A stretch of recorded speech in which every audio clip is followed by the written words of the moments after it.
আসসালামু আলাইকুম প্রিয় শিক্ষার্থী বন্ধুরা, কেমন আছো সবাই? আশা করি সবাই ভালো আছো। আজকে আমি হিসাব বিজ্ঞান তৃতীয় পত্রের ষষ্ঠ অধ্যায়ের চতুর্থ ক্লাস নিয়ে হাজির হলাম। আজকে আলোচ্য বিষয় হচ্ছে নিট এবং মোট মুনাফা এবং নিট মুনাফার অনুপাত। এখন আজকে আমি তোমাদের একটি কৌশল বলে দেব, যে কৌশলটি ফলো করলে তোমাদের এই সূত্র দুটি মুখস্থ করতে হবে না। ঠিক আছে? আজকে আমাদের আলোচ্য বিষয় কি? নেট মোট মুনাফা এবং নিট মুনাফার অনুপাত। এখন আমার প্রথম ভিডিওতে আমি বলেছিলাম লাভ ক্ষতি সংক্রান্ত সকল অনুপাত সবসময় পার্সেন্টেজে প্রকাশ করা হয়। কিসে প্রকাশ করা হয়? পার্সেন্টেজ। যেমন কত পার্সেন্ট লাভ করলাম বা কত পার্সেন্ট ক্ষতি হলো, এবার সবসময় কী করা হয়? পার্সেন্টেজে শো করা হয়। আর পার্সেন্টেজে বা শতকরা হারে প্রকাশ করার জন্য আমরা এখানে গুণন 100 দিয়ে রাখছি। ঠিক আছে? কারণ মনে রাখতে হবে লাভ বা ক্ষতি সবসময় শতকরা হারে প্রকাশ করা হয়। আচ্ছা, এখন কথা হচ্ছে যে আমি সূত্রটা কিভাবে মনে রাখবো। দেখা বলছে মোট মুনাফার অনুপাত। এখন মোট মুনাফা, এখন আমাকে প্রথম বেসিকটা বুঝতে হবে যে এই মোট মুনাফা বা নেট মুনাফা কোথায় থেকে আসে। একটা ব্যবসা যখন পণ্য বিক্রি করে, সেই বিক্রি থেকে কি হয়? লাভ আসে। তার মানে মোট লাভ এবং নেট লাভ দুইটা কোথা থেকে আসে? বিক্রয় থেকে আসে। যেহেতু বিক্রয় থেকে আসে, তাহলে আমরা কি করবো? সবসময় এই সূত্রে বিক্রয় নিচে বসাবো। হ্যাঁ, তার মানে যখনই আমার লাভ ক্ষতির কোনো অনুপাত আসবে, কি আসবে? লাভ বা ক্ষতির অনুপাত, তখনই সবসময় বিক্রয় কি করবা? নিচে রাখবা। এটা ফিক্সড। ঠিক আছে? আর এখানে আমরা কার অনুপাত বের করছি? মোট মুনাফা। তার মানে আমরা এখানে কি লিখবো? মোট মুনাফা। তার মানে সহজ কথা যে আমরা যখন এই মোট লাভ বা নেট লাভের সূত্র যখন আমরা লিখবো, তখন মাথায় রাখতে হবে বিক্রয় থেকে নিট বা মোট মুনাফা আসে। তার জন্য বিক্রয় সূত্র কি হবে? নিচে হবে। বিক্রি কত হবে? নিচে। আর আমরা যেটা অনুপাত নির্ণয় করবো, সেইটাকে আমরা কোথায় বসাবো? উপরে বসাবো। আবার কি নিট মুনাফার অনুপাত, নিট মুনাফা কোথা থেকে আসে? বিক্রয় থেকে আসে। তাহলে আমরা কার অনুপাত বের করছি? নিট মুনাফার অনুপাত। তাহলে নিট মুনাফাটা কোথায় বসাবো? উপরে বসাবো। হ্যাঁ, তাহলে কি সূত্র হয়ে যাবে। যদি এই টেকনিক যদি ফলো না মনে না থাকে, তুমি মনে রেখে রাখবা লাভ ক্ষতির ক্ষেত্রে বড় মানটা নিচে, ছোট মানটা কি হয়? উপরে। সাপোজ ধরে নাও আমার ব্যবসায় আমি বিক্রি করছি 100 টাকা। 100 টাকার মধ্যে আমার বিক্রিত পণ্যের ব্যয় কত? 60 টাকা। বিক্রিত পণ্যের ব্যয় কত? 60। তার মানে আমি 100 টাকার যে পণ্যটা বিক্রি করলাম, ওই পণ্যটা কিনতে বা ব্যবসায় আনা পর্যন্ত আমার এর পিছনে 60 টাকা খরচ হয়েছে। তাহলে 60 টাকার পণ্য আমি কত টাকা বিক্রি করছি? 100 টাকা বিক্রি করেছি। যার কারণে আমার এখানে মোট লাভ কত হবে? 40 টাকা। তার মানে এই 40 টাকা কোথায় আছে? বিক্রয়ের ভিতরে আছে। আবার ধরো এটা ব্যবসায় পরিচালনার সময় খরচ দিচ্ছে ধরো 20 টাকা। তাহলে আমার এই মোট লাভ থেকে আমি যদি পরিচালন ব্যাপার দিই, তাহলে কি বের হলো? আমার নেট লাভ বের হলো। তার মানে আমার এখানে কি নেট লাভ কত? নেট মুনাফা 20 টাকা, মোট মুনাফা কত? 40 টাকা।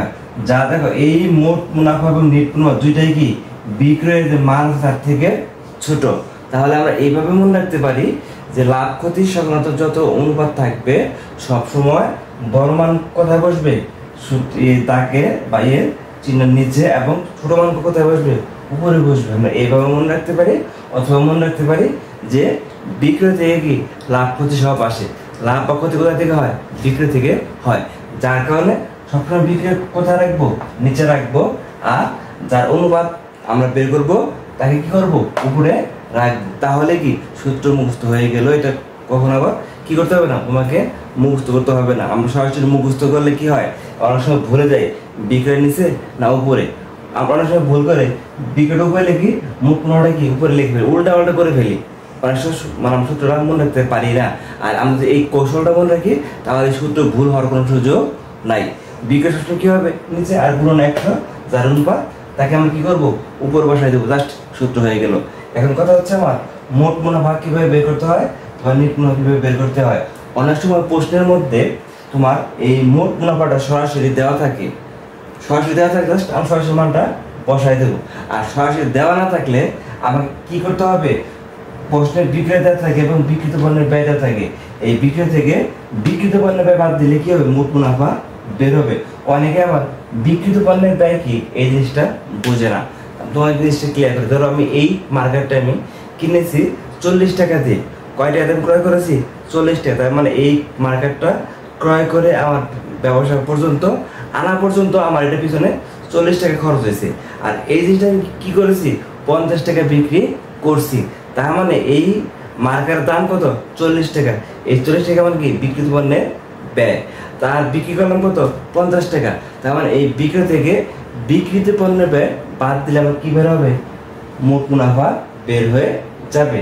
আবার নিট মুনাফা দেওয়া থাকে, তখন আমরা কি করব, মোট লাভ থেকে পরিচালন ব্যয় বাদ দেবো। এখন পরিচালন ব্যয় বলতে আমরা কি বুঝি, পরিচালন ব্যয় বলতে বুঝি ওই সকল ব্যয় যে সকল ব্যয় ছাড়া ব্যবসা চালানো সম্ভব না, ওইগুলোকে আমরা কি বলবো, পরিচালন ব্যয়।